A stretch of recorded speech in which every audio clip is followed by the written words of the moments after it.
Pardon, nayebi ke na sali mabe. Pourquoi bombela la vérité ya boye?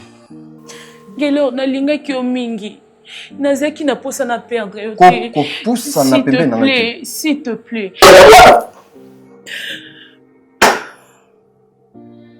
Ozan ndoki. Limbisa ngai.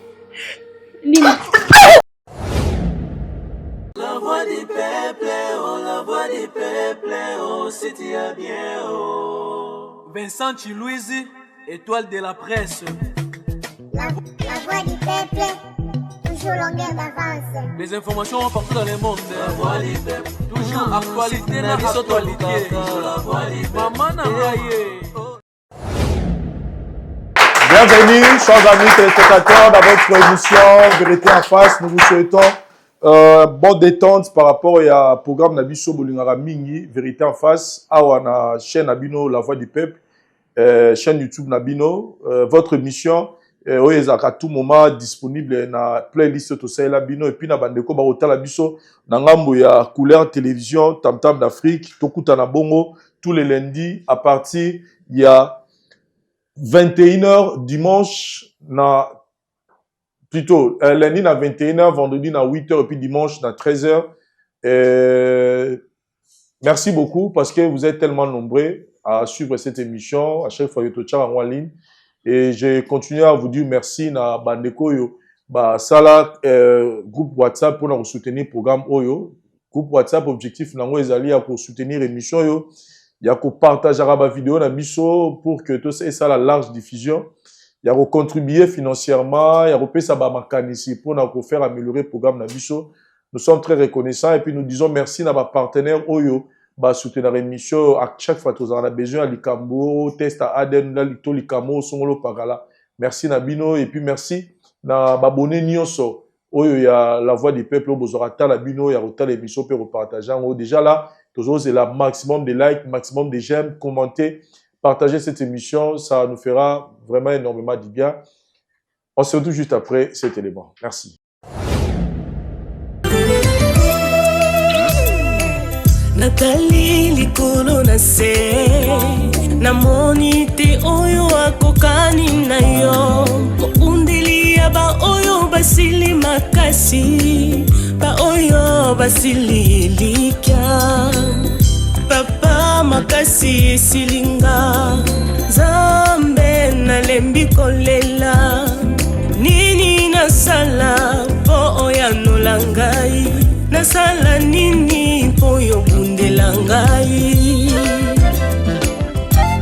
lamuka yawe kota likambo na ngai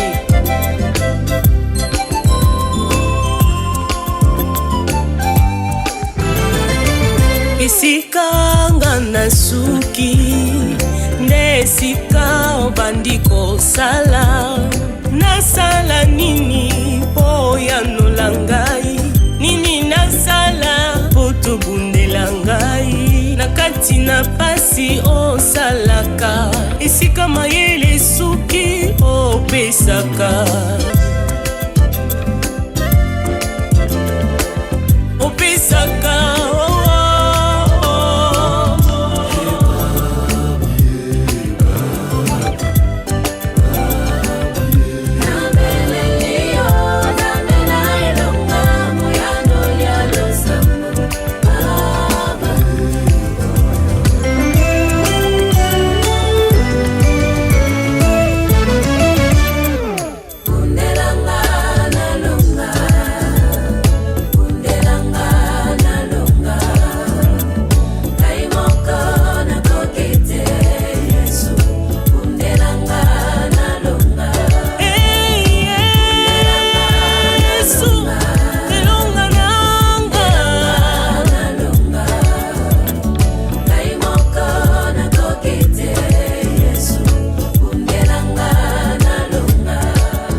Bundelanga, Nzemboya, notre bien-aimé, la sœur Shekina Isayo, que vous pouvez retrouver en intégralité dans la chaîne YouTube Naye, Shekina Isayo, et puis pourquoi pas découvrir aussi d'autres clips Oyo à Salé Libiso. Je profite aussi pour dire merci à l'équipe Nabiso à conseil, au Bazarani, à tout moment disponible quand il le faut pour na ko esunga biso na ba conseil par rapport à makambo elekaka awa biso nyonso tozalaki frappé na résultat ya test à ADN oyo aussi les bons koleka par rapport ya dernière émission na biso ya Véritable Face tosalaki na bao batalaki te pouvoir aller revoir et ça le plus récent à part oyo totie lelo ya papa na biso otaki bongo Suède ayeko luka kobimisa plutôt vérité ya test à ADN oyo te kosala na poto ebimi awa que moi naza été après il fallait faire un deuxième test pour confirmer puis tout ça il test ya misato oyo ezolakisa que moi naza ni à papa ni à maman. Beaucoup de gens étaient vraiment choqués par rapport à nango. Comprenez niveau il y a maman Tantine comme on l'a dit mutunyo ça dans le niveau à compréhension de moro t neto dans la classe des primaires à l'échec qui passe à la cas mutamtaza na conscience intellectuelle mutamtaza na capacité à réflexion donc buto tenir vraiment rigueur minité parce qu'on a compris que elle comprend pas beaucoup de choses mais de l'autre côté papa Blanchard a dit qu'il faut azongana nous comme une situation réseau c'est un penza beaucoup de temps beaucoup de démarches alors pour le moment à ça la montée pour la batunenga pour Nadia a déjà informé elle est vraiment abattue et mais elle n'est pas abandonnée notre équipe tozo landelaye tozo solanaye parce que même yep azan la posa yeba origine aye après ma ramener l'équipe mais il faut aussi qu'elle ait moins temps de digérer nouvelle oza ma bé makasi. Chers amis téléspectateurs, une chose qui est vraie, c'est que la vie, dans le cadre de la relation, et là où l'équipe vérité est. Quand vous commencez une relation amoureuse, en tout cas, prenez bien soin de la sincère et vraie envers Muto Yolingi. C'est vraiment important parce que ça définit tout. À cause d'un mensonge, le couple est belé les autres panzana. Et nous ne voulons pas voir les couples qui n'ont pas de divorce. C'est vrai que mon divorce est ça là pour faire exister, mais nous de notre côté, on veut voir un mariage qui est de liboso. Et il y a des choses où les deux hommes n'ont pas de divorce à cause il y a les kamomoro bombara to salaka. Mobile mswa koyoka, Thomas mswa koyoka, ebiso ka limbisio, mais deux fois et ça là que moi perte ya confiance, on a manque de confiance en écoutaka. Avec le temps et créer la cassure, au moins droit mi résoudre fissure. Dans ce temps on mi résoudre fissure, malembe mi rane funga matin pour susu et recouvrir. Donc prenez bien soin. Ya boye bisaraba relaba mibali to basi autant boani relation amoureuse sika. Prenez vraiment le temps ya boye ça même ceux qui les cambo aux mabe mieux vaut bisaye. Ceux qui est mobile to moi c'est yo qui c'est à lui de décider surtout dans le début parce que dans le début on sait se maîtriser. Sur le premier jour, deuxième jour, troisième jour, aussi là, vous verrez que monsieur qui est dans le bas, monsieur qui est 18 ans, on se ligue mobile et tout moi si, vous avez soutenir dans le salle, ils sont moins difficile. Aujourd'hui, nous allons recevoir notre sœur. Elle nous a contacté, nous soit contacté à Bisso pour mettre la Bisso, soumettre Bisso problème à Zalango. Elle a voulu se confier à nous. Après, Kota la Véritable Face à Kinshasa, elle a vraiment une préoccupation au Yozopesa Kimiate. Un mois après, qu'on réalisait rêve ya Moutounio sur la vie, au Ezabon Libala. Aujourd'hui, elle s'est décidée de venir avouer à son mari secret Mora Bombelay. To yambaye to yaba problème à Zalango. Merci. Pona bandeko baza na posa kotonga bandako na bango ya ba rêve na bango parce que lelo Kinshasa ezo fungwama. Pourquoi pas kotonga ndako ya rêve na yo nengo lingaka lupango mezala? Pourquoi pas koboma mbongo na yo na mabele parce que bilobi nini kozala te et surtout que les espaces mo déjà développé bandeko mingi baza bandako awa basi batonga courant mai makambu tout eza kitoko makasi donc awa tozali pour la contact nyonso bureau la biso ezali bongo la commune ya Lingwala avenue Kalembelembe numéro 256 botunika la flat hôtel Tenazia donc eza non loin ya commune ya maison communale ya Lingwala donc boye wana bokuta bandeko bazala pour kopesa bino ba explication lisusu bolingi to bobengi biso na nzela ya téléphone na ba numéro oyo bomondi totili bino na se Flat Hotel Tenazia, Flat Nabiso, Flat Nayo, place aux alliés. Vous voulez passer des bons moments et à vacances Nayo. Pensez-y à faire, à passer vos séjours na Flat, na Flat Nabiso, na Kalemele, mais Modessa 56.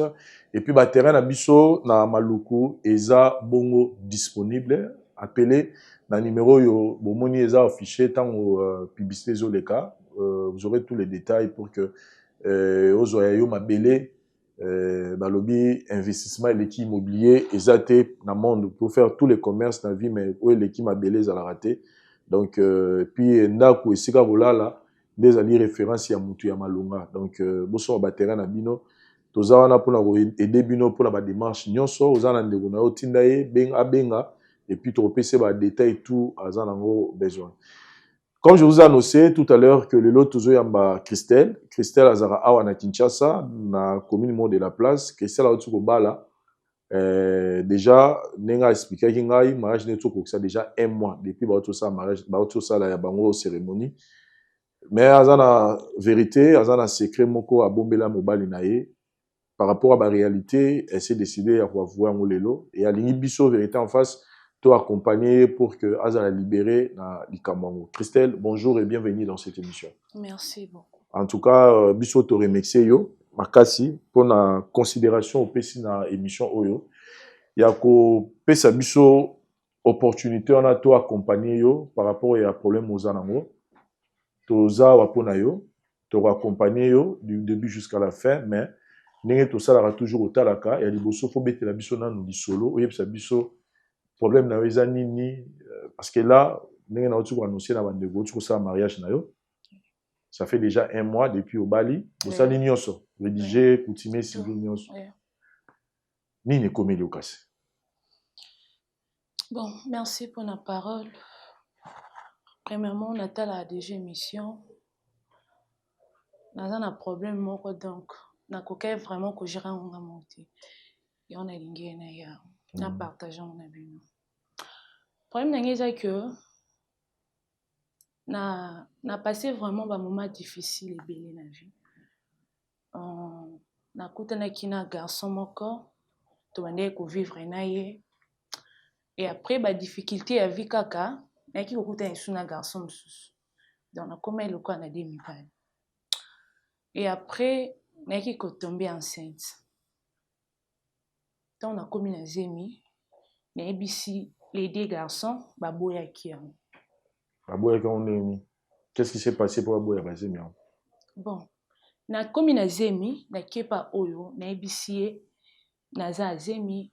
Bon, vu que amona ngana les garçons amona ngana une fois, donc na ebisi aboyi a vu que je zemi ngate na mona ki na mobali okoma na makambu na obwena. Les garçons en appel na eko yebise que naza na zemi ye pa boya kiam. Aboya kiam pour nani? Bon, ye ba raison pesa ki eza que ye abota kate na acha moi 6e té na naza moi sérieuse donc aboya kiam vraiment obeza zemi na ete na lukamkolo na. Sko de yo moko ezaka zemi nani? Parce que ndenge balobaka moi langage moko biso wa to soutenir la pena yango te mais to kene na ngana langage yo elobamaka ke yo ndo yebi mkolo mwana sko ezaka mko ezaka zemi nani oya baki bota kate to eza oya akangaka yo na ye amoni ko zaki infidèle.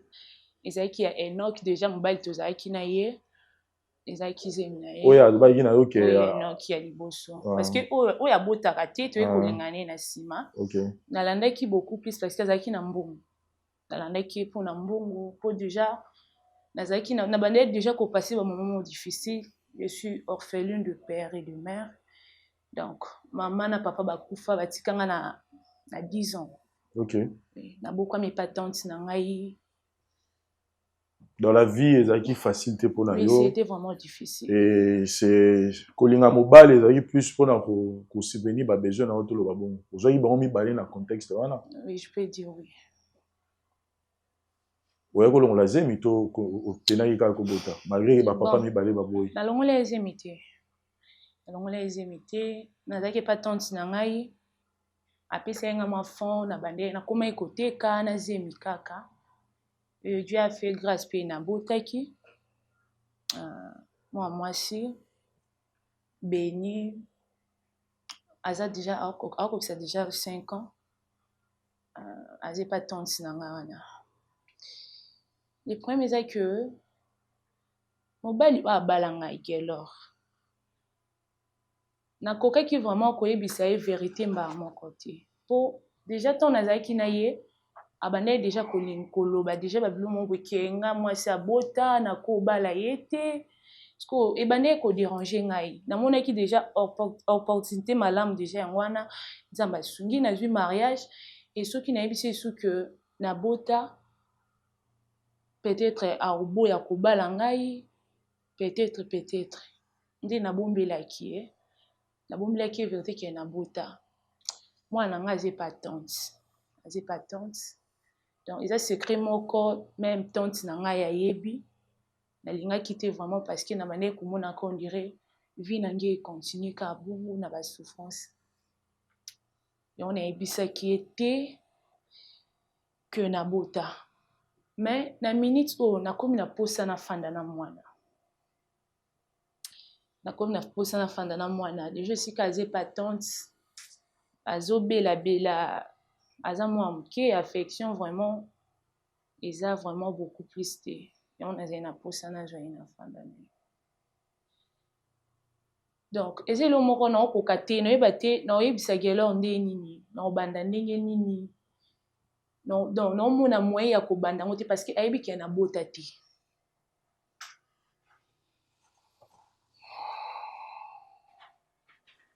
sikoyo tozosolola tozosungana pour que toyeba nini tokoyede yo na likambo yango okolimbisa biso tozala mpe mwa sincère eloko nini oyo soki mobali akomi na niveau ti abala yo soki aretrouve bakalite ya malamu oyo oza nango mais pourquoi ozelaki kaka libala eleka mpo oya kobimisa likambo pourquoi pas peut-être abobana baprocédure ya mariage obi ose libéré no na likambo yango pourquoi ozeli kaka latisa yo alliance oyo olati mpo oya koyebisa vérité wana. Bon, nazelaki alexa en alliance parce que au début déjà abandaki soto fandi tant tozaki na kisheri soto fandi déjà abandaki koloba que ye alingaka basi babota te. Tu vois un peu abandaki koloba lingaka basi babota te parce que ngai bandaki kokufela na motema. Donc bandaki kokufela na motema parce que lebo lingana ngani d'abord ni bandeli wana. Pourquoi yebise mbamo te ke nazala mwana tu avais peur kaboya olinga yo le fait que bota ou c'était quoi? Bon, j'avais aussi peur parce que nayebi eza ba garçon msusu balinga basi babota te. Pe yaki ko tomber même manaye. Pour abandonner déjà koloba ngo ke yalinga basi babota te. Akutana na fimo abota, akusala boisala bo déjà maman ni songe kokutanga. Yango na koka vraiment ko yebise vérité mbamo te. Revenons un peu sur le papa, le vrai père, il y a Béni. Ouais. Malgré moi, la botama, tilelo, a tigala roni, mateto, yondo boya, suko kiaza la papa, moi, ne vi makambo, a saléganda wana razel.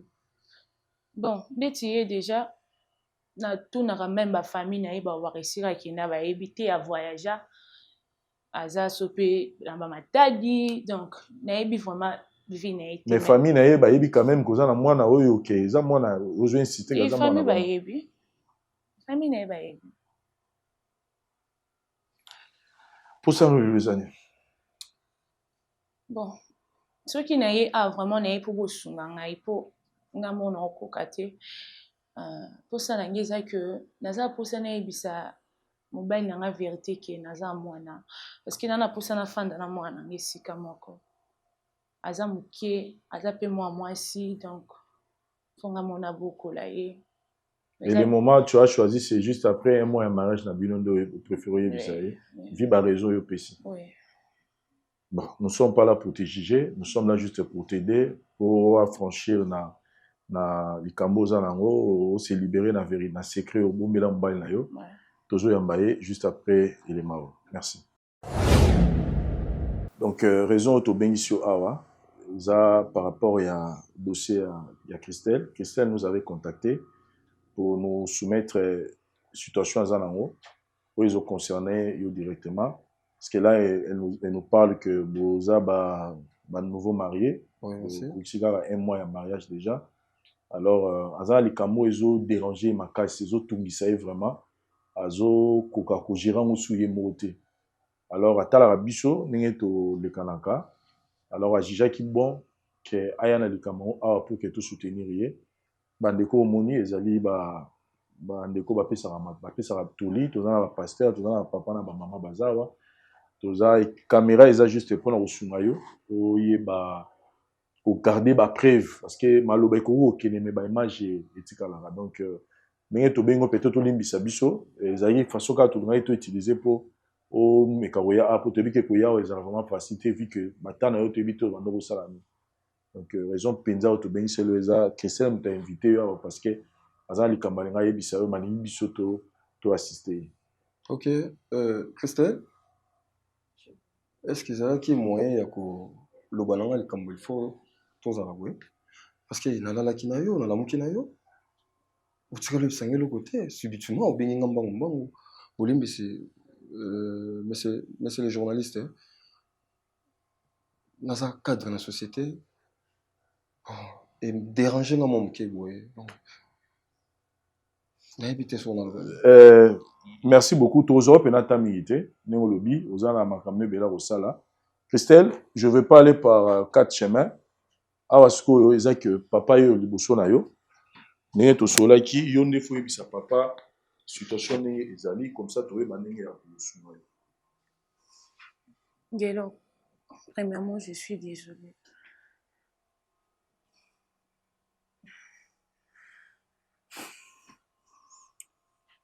Esengeka na mema onde na memi yango boye. Limbisanga vraiment. Qu'est-ce que vous avez un problème? Dielo.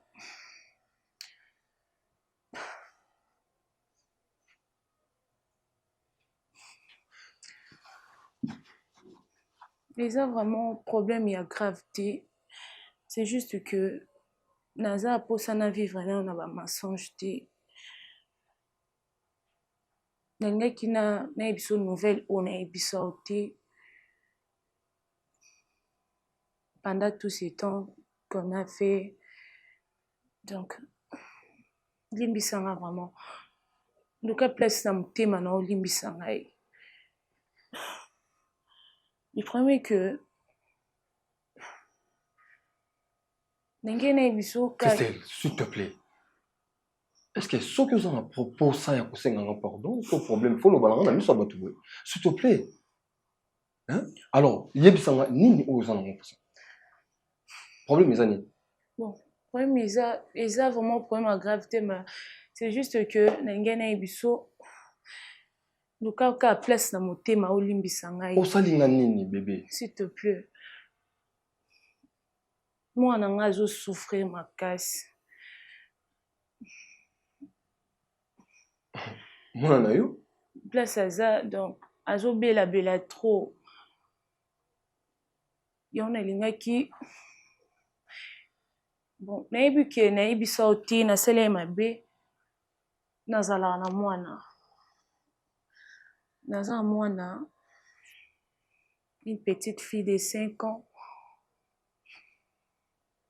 Luka place na mtima na olimbisanga ikelo s'il te plaît. Christelle? Azo bela ici ngazeli sika mona ngai. Donc limbisanga vraiment. Ozo se sanga bagé ou quoi? Mwana? J'en ai besoin de mwana te? Mwana où tu vas? Non, s'il te plaît. Est-ce que Ozo est vraiment besoin de moi ça? Christelle, moi pendant temps, on a bien eu Ozo na moi quoi, ça n'a été que solo maman solo. Nazala na mwana. Nabuye kika koyebisa yo. Oyebi situation na ngai. Déjà bandeki avant déjà bandeki koyebisanga ki olinga mwasi abota te. Yango moni nazaki na ba moment difficile. Non, Christelle, pardon, s'il te plaît, pardon. Christelle. S'il te plaît, Limbisa. Yebisanga ke ozosala ba fanti.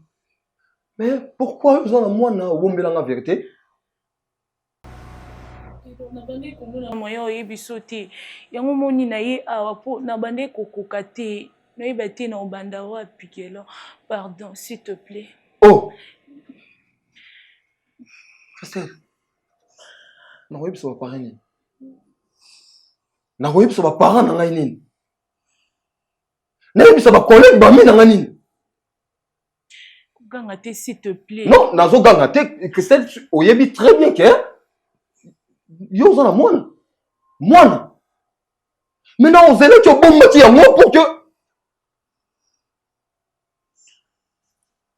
Christelle. Au bon moment temps moulaï boy pourquoi? Donc le mec il n'a pas na ndako nanga.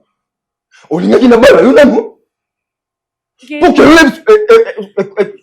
attention. S'il te plaît, s'il te attention. plaît. S'il te plaît. S'il te plaît.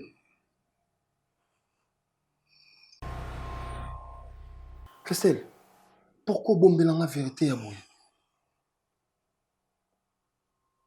Gelo, na linga ki o mingi. Nazaki na posa na perdre yo te. Ko poussa na pembe na ngai. S'il te plaît. Nazaki na posa o perdre yo te. Pardon, Luka pesa mtimo limbisa nga s'il te plaît. Na bala yo. S'il te plaît. Ayeba ki ke oza mwana te. Ndenge mwana bime na ndako na ngai lisuti. Gelo. Pardon. Hey. Pardon, nebi ke na sali ma be. Christelle. Non, yo ça la mwana, yo. On ça la mwana.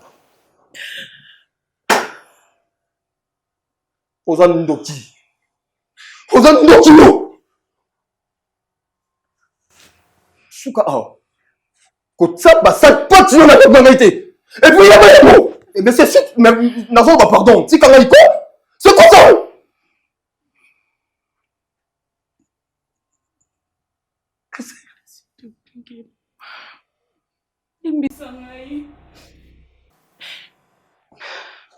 Pourquoi vous avez été Hello, Limbisangaï. Alors, pourquoi il fait la vérité? Christine, nous sommes à Sali. Nous sommes à Sali.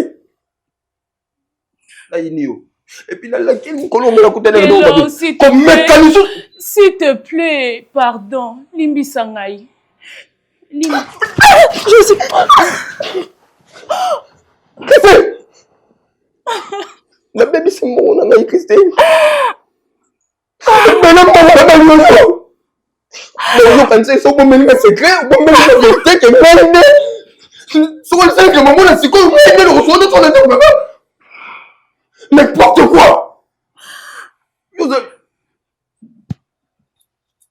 Qu'est-ce qu'on a de plus? Combien que.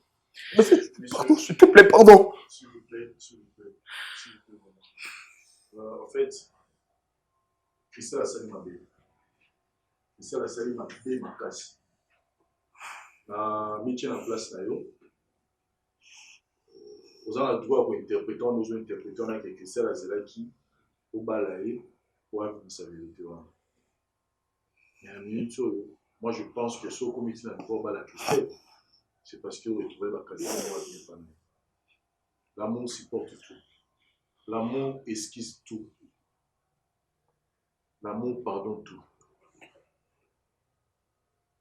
Azana na position où yo zaki le la sexe c'est cool. Aussi yo est-ce que oyebi ke ozoye ba ke nyonso oyo lo balangeza ye fait monter yo kanga ni voilà. La vie que na mitso yo so lo bezana fait monter pour le moment. Mais la seigneur vraiment pardon. Ça peut être déplacé, peut-être des Christelle, tout sur la langue de Kimia. Ceux qui peut-être au monde, il y a présence de Christelle, de ranger, mais tout bien, pour tout souvent, parce que il va là-haut, il s'allie juste un mois, ils ont mérité des fois, à cause, il y a vérité au Christelle, à mon levé. On se retrouve juste après. Ephésiens chapitre 4, le verset 26. Le Flat Hotel Tenasia met à votre disposition des appartements équipés de chambres et suites avec un confort moderne. Une salle de fête moderne pour toutes sortes de manifestations, anniversaires, fêtes de mariage, réunions et autres. Pour ceux qui adorent la restauration, il y a un restaurant VIP à votre disposition. Un nightclub pour les amoureux de l'ambiance responsable. Un service traiteur de renom. Et pour ceux qui adorent rouler en sécurité et en luxure, le Flat Hotel Tenasia met pour vous une location des véhicules des marques. Le Flat Hotel Tenasia se situe dans la commune de Lingwala sur l'avenue Kalembelembe numéro 256 à 2 minutes de l'avenue Libération ex-24 novembre. Merci Cordon pour la parole, merci Sousou Nabandekonyo so balandaka biso. Même fona lo barayango tango to lingani ne bandeli photo za na dialogue. Dialogue le karanyonso. To yeba na dialogue eza lokola mama zoloba oya ye. Papa zoloba oya ye parce que ton likamso ya koya de tant papa ko yoka tout maman ko raté. Mobile nanga lobela kanga. Mwasi nanga lobela kanga. Sikona moment oyo na minute oyo. Nde mwana nanga ya mwasi.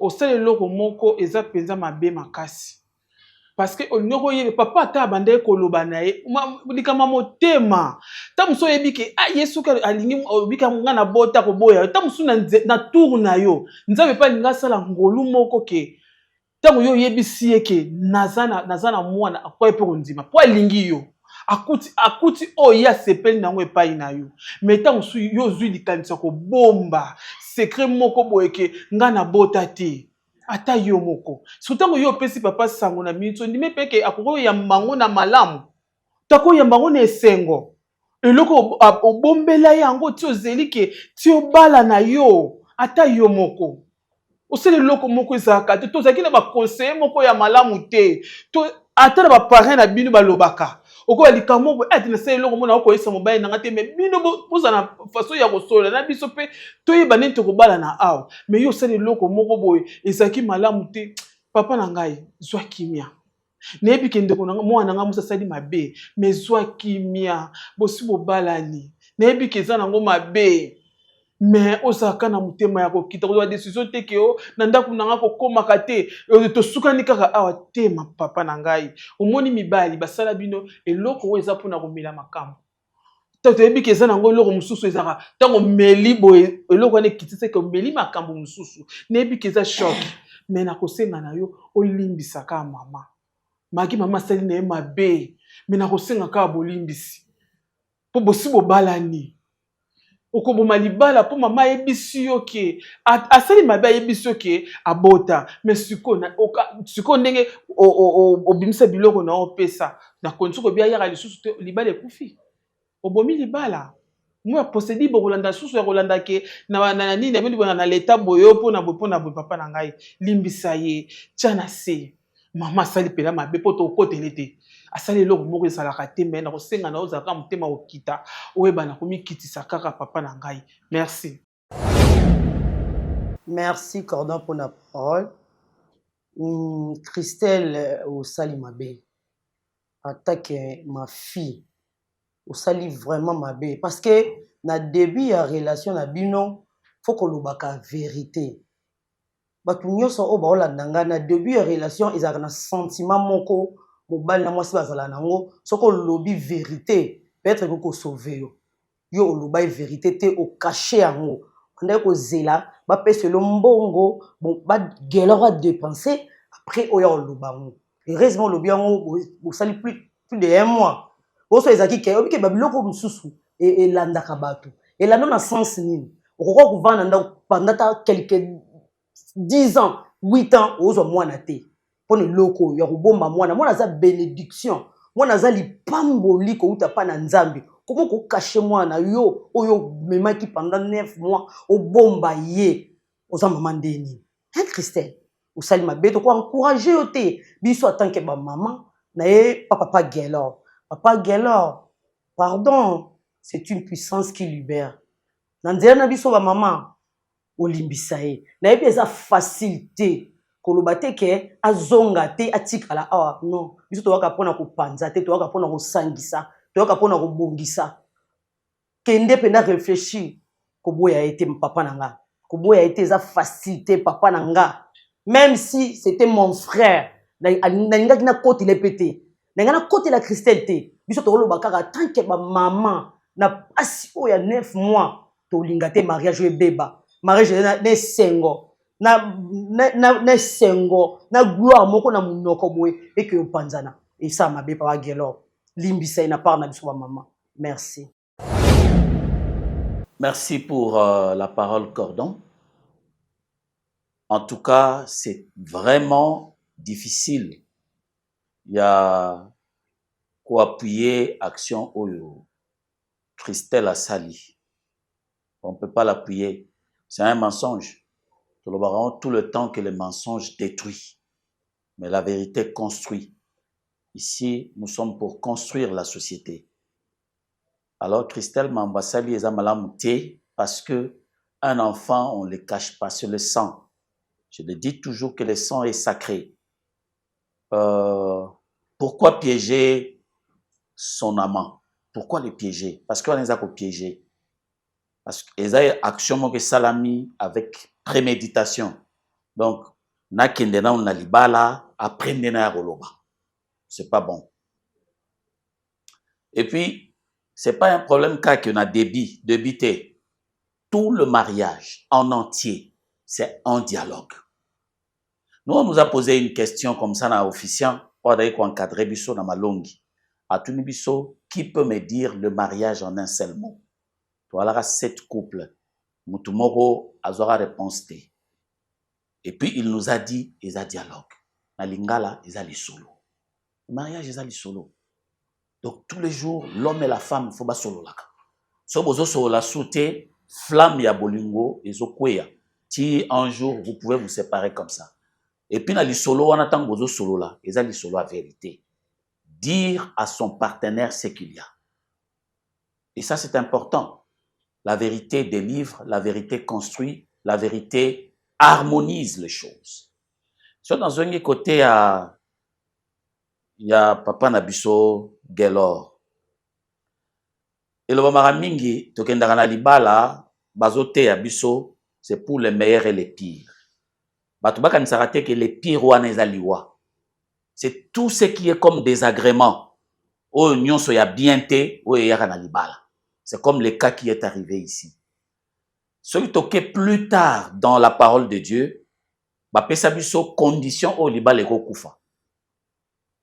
Adultère.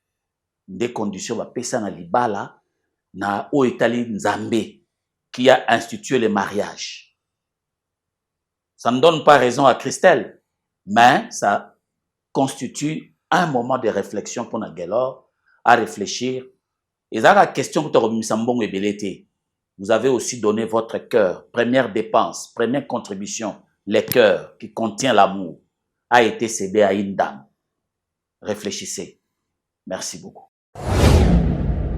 Merci Cordon pour la parole. Merci Penaba. Tout au bataille arabiso partout dans le monde.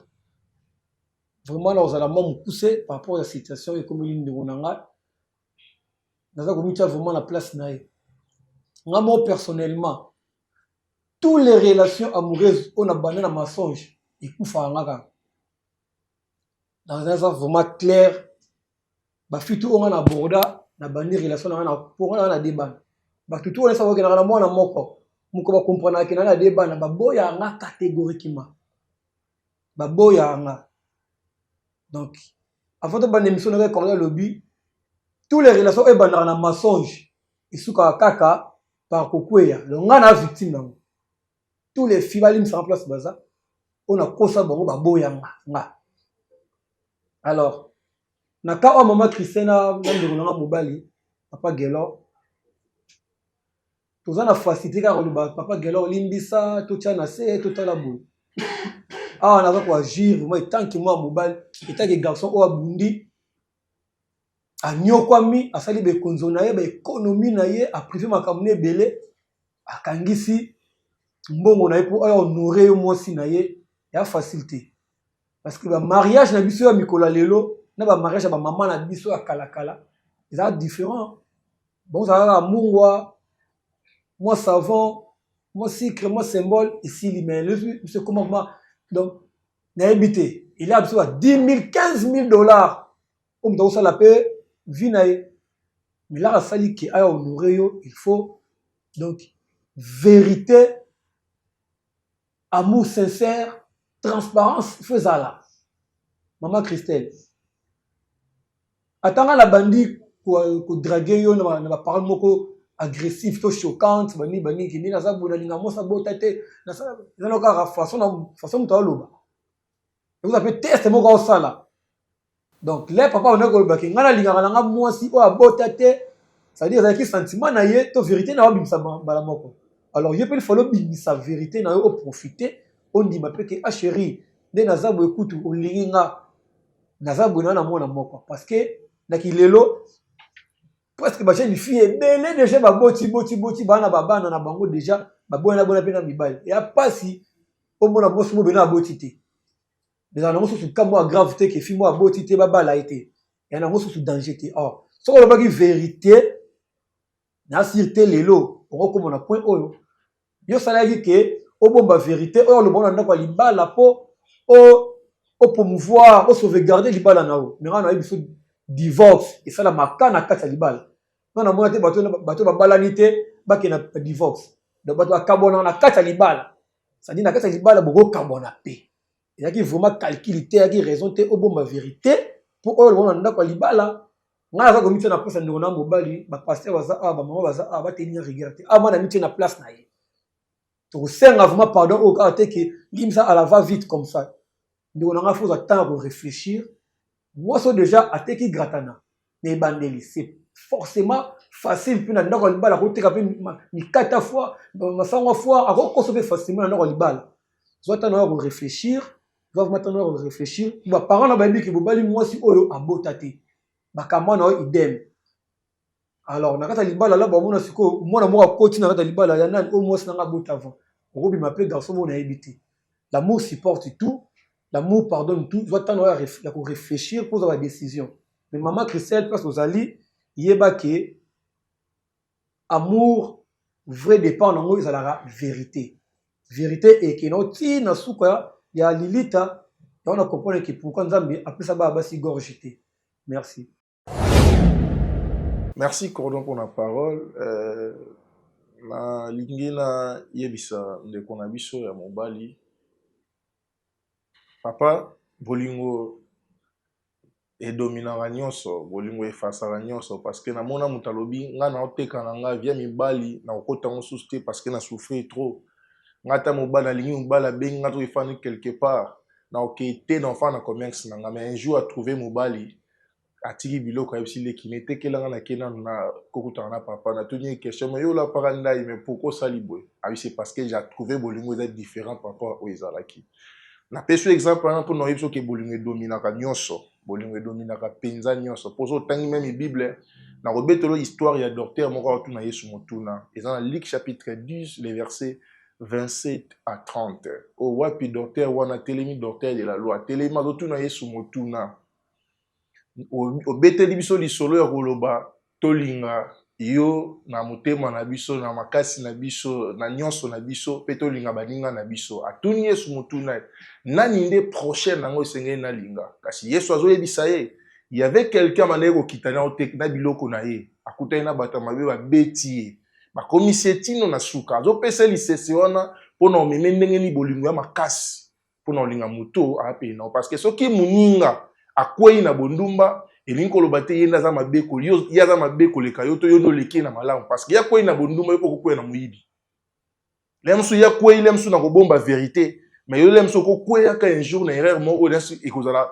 bato bako ko limbiso ngote mais ya ofanda bina limbisio parce que muto ba betaki oyo bato nyos bande ko leke na nzela ba osika ye ba omona ke sa kufi atikala mais samaritain moko akiti atali albité marqué na kilo na kata cheval nanga na longola ta kilo na matsa moto na sungaye papa nanga libala eza bien sokuta na moto oyo alingi yo na yebité parce que na fandi na binoté mais na mituni ba question ngai moko bisika bozalaki est-ce que moi na mwasi oyo kanga ne loko moko pe no mona keza mabe parce que so na tali bino bien na moni ki bocho lo bon peut-être bobalani salika un mois Ça veut dire on a kati ya bolingo sentiment ya bolingo. Maintenant olingo perdre sentiment na pour na lukuto moi ça sala qui je sais pas na tout na ba question parce que moi ça commettre loko to beza mabe oui to ndinyango mais loko eza mabe et a fort teke et katalie ya bolingo to boma bolingo bozana ngo intimité. C'est parce que abomi yango na kobanga. Elle a donné aussi des raisons on peut ngana mona mona normal a obanga.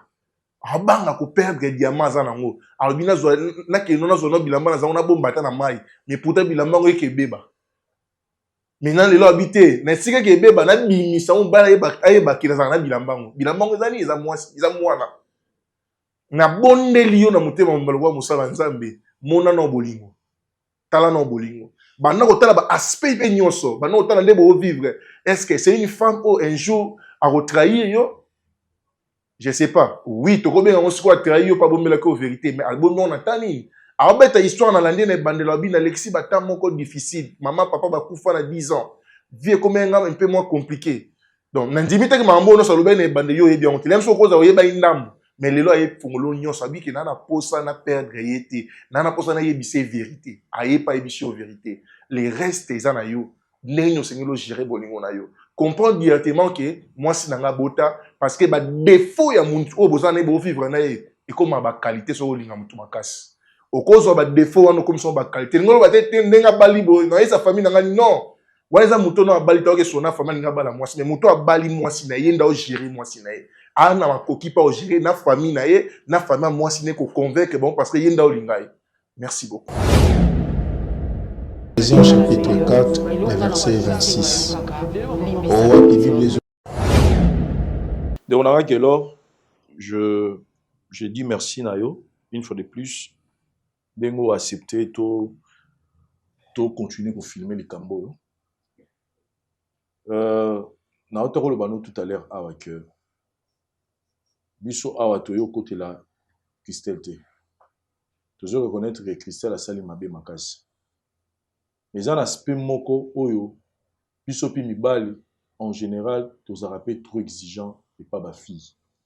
Yango peut-être lelo ezo sala pe que ba koma okosa biso. Donc tous exiger peut-être que moi si avant au bala moi si faut bala moi soit abota na muté. Mais to bossa na rapé que biso pe ava to bala ba sur ngo basi boni oyo to le karana bango liboso. Ou peut-être pe to pe sara bango pe espoir que to bala bango peut-être musubi bazara bango seka. To se rendre compte na ngote. Et puis mingi au mona biso ga to zara trop exigeant pa ya basi ko lobaki ya moi si na ubala bota te. Mais moi ça rolinga yo ayoki koza na bana mi balé misatu ba posa ngo pe na problème te. Mais biso ne to zara trop exigeant. Et on peut-être moni lelo basi musu bazo ko rassimer peut-être cas ya Christelle. Déjà na otoko loba tout à l'heure avec soko ni mai ko bala Christelle parce que tu avais vu que Christelle c'est une bonne femme. Parce que pour que vous ayez une décision au bas, moi si, excusez-moi, ni maïbola la chaque jour, bola moukarane lambe la rayo, asa le moussa nandaku, c'est que tu as trouvé des qualités. Babi l'amour supporte tout et l'amour est surmontable c'est comme ma bezali. L'amour est couvrira ma faute. Tala ma qualité à Christelle ou esali ke bo va na neti lelo. Tala ba sacrifice nyo sou sali ngai na yebi dépenses en mariage. Ils ont vraiment bon, ça même business, ça même affaire. Tu as là tous les dépenses, toute l'énergie, tout perdre. Juste après un mois en mariage, nabino, pour apprendre des nouvelles à boyer. Ils ont le droit de tout maoué, le camou yé, pour bon malibala oyo ça qui détermine ça. Donc conseil on peut sur l'état de bonheur mobali. Christelle a sali mabé, mais malobarape pour eba ko lingi mutu. Il faut à la prière vous pardonner. Parce que si vous avez la force à pardonner, c'est que vous avez l'humanité. Oui, les hommes ont sont pardonnés. Mais oyo, en tout cas, il y a des gens qui ont na sengio, ocha mabe wana na sima. Famille, yo no convaincre bango pour sa famille. Ok, mais c'est les journalistes. Elle n'a tourné la question. Mais non. Papa et moi, non. Aza wapi pia za wapi na minute on a besika zati parce que na mekaki ko na mekaka ko lukaye na famille na ye tu sais on cherche à arranger ta relation. Alors, il y a un ancien maillot, couper ce espace dans le mensonge. Couper ce espace dans le mystère. Bételaïe, histoire de l'union, autre car bételaïe. C'est important, il y a comme ça, quand toujours une solution, il faut à découvrir ce et l'eau va se bâtir sur l'eau à l'humanité. Non, il y a une union, mais c'est pas ça, pour que se retrouve dans mon âme. Yes. C'est pas facile, mais je dois courage avec ça. Gaylor. Déjà, le cas place dans le thème Limbisangaï. Mais oui, que ça facilité. Déjà, moi, histoire n'a pas de là. Oyebi combien a souffrir. Oyebi combien de moments difficiles à passer. Donc, ceux qui n'ont pas quitté un niveau, ils ont bon belo la vérité. Zaki parce que Nazaki n'a pas ça perdre.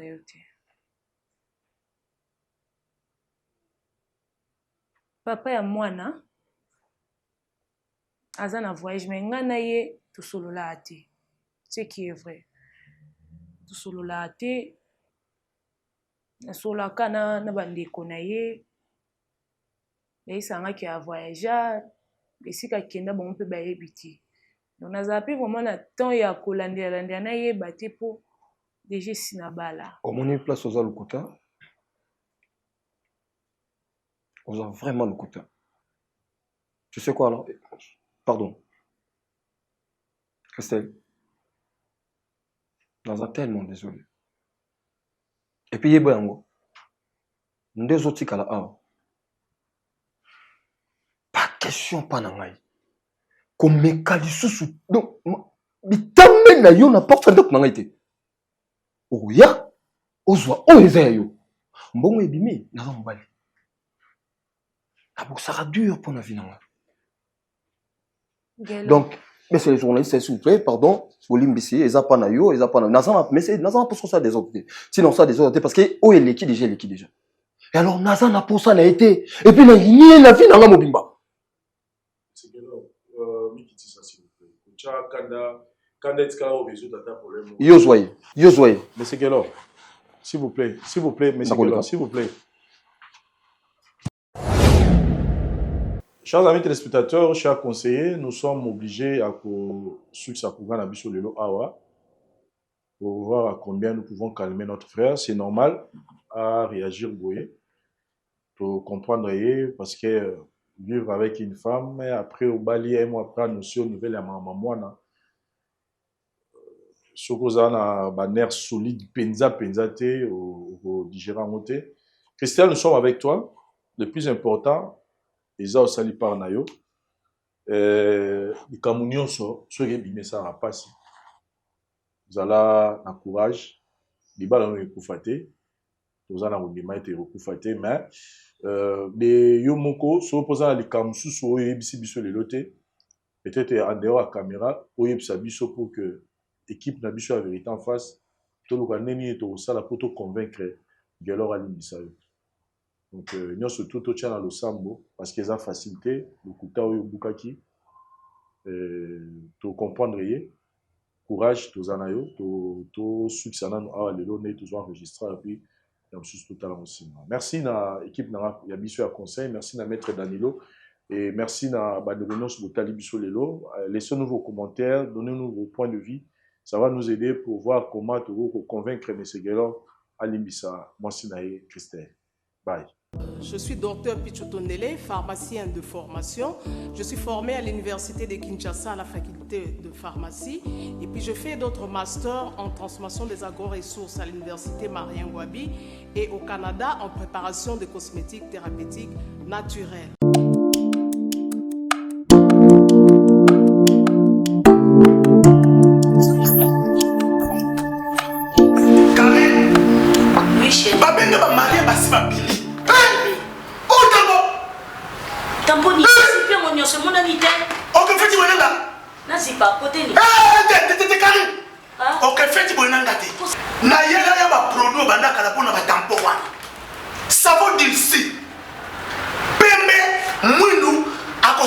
C'est sans problème.